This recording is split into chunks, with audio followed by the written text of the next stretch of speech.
السلام علیکم۔ ایک عالم دین سے ایک نوجوان نے شکایت کی کہ میرے والدین ادھڑ عمر ہیں اور زیادہ تر مجھ سے خفا رہتے ہیں، حالانکہ میں ان سے ہر وہ چیز مہیا کرتا ہوں جس کا مطالبہ کرتے ہیں۔ عالم دین نے نوجوان شخص کو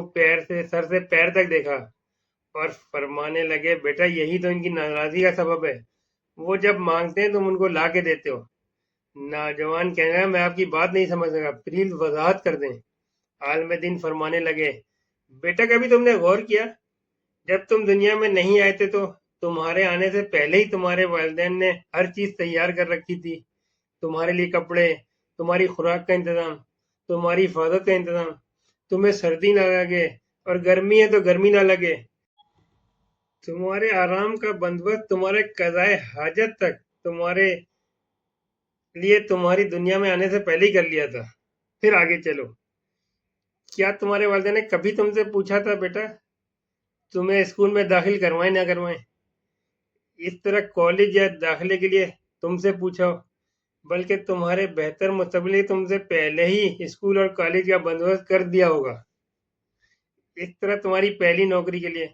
تمہارے اسکول کے ٹرانسپورٹ کے لیے، تمہاری یونیفارم کے لیے تمہارے والد صاحب نے کبھی تم سے پوچھا ہوگا، بلکہ اپنی استطاعت کے مطابق بہتر سے بہتر تمہیں ہر چیز لا کے دی ہوگی۔ تمہیں تو شاید اس کا بھی اندازہ نہ ہو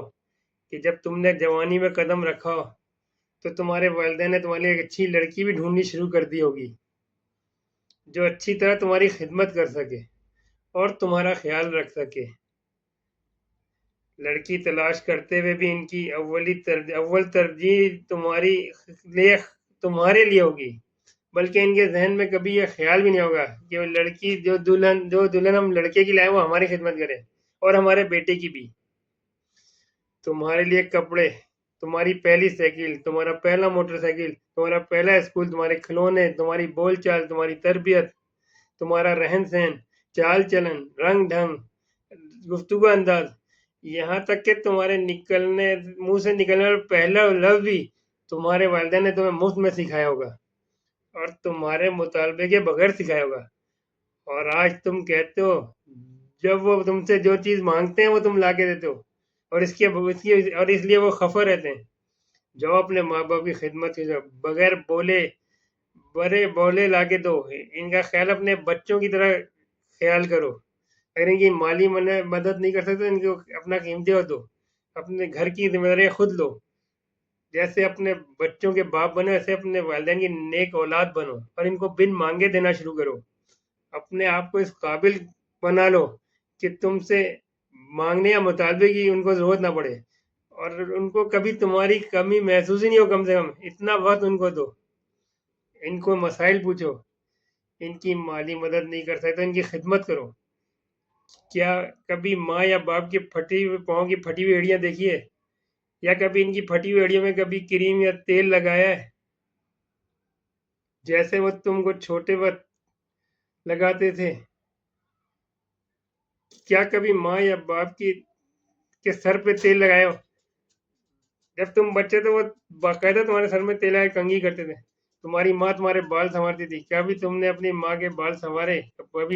کبھی ماں کے بال سنوار کے دیکھو، اپنے باپ کے پاؤں دبائیں، کبھی باؤ کے پاؤں دبا کے دیکھو۔ کیا تم نے اپنے باپ کے لیے کبھی پانی یا تولیہ لے کھڑے ہو، جیسے وہ تمہارے بچپن میں نیم گرم پانی تمہارا منہ دھوتے تھے؟ کچھ کرو تو صحیح، ان کی ذمہ داریاں اٹھاؤ، ان کو بولے بغیر لے کے آؤ، ان کو وقت دو، ان کی خدمت کر کے دیکھو، ان کو ہمیشہ اپنے ساتھ رکھو، ان کو بوجھ نہ سمجھو، ان کو نعمت سمجھ کے دیکھو، جیسا انہوں نے تم کو بوجھ نہ سمجھا، بغیر کسی غرض کے دن رات تمہاری پرورش کر کے معاشرے میں کامیاب آدمی بنایا۔ تم انہی کی طرح ان کے حسن سلوک کا رویہ اختیار کرو، پھر دیکھو اللہ تعالیٰ تم سے کتنا خوش ہوا۔ عالم دین کی باتیں سن کے وہ شخص اشک بار ہو گیا، اور حاضرین بھی جو محفل میں تھے وہ اشک بار ہو گئے، اور اس نے بولا، واقعی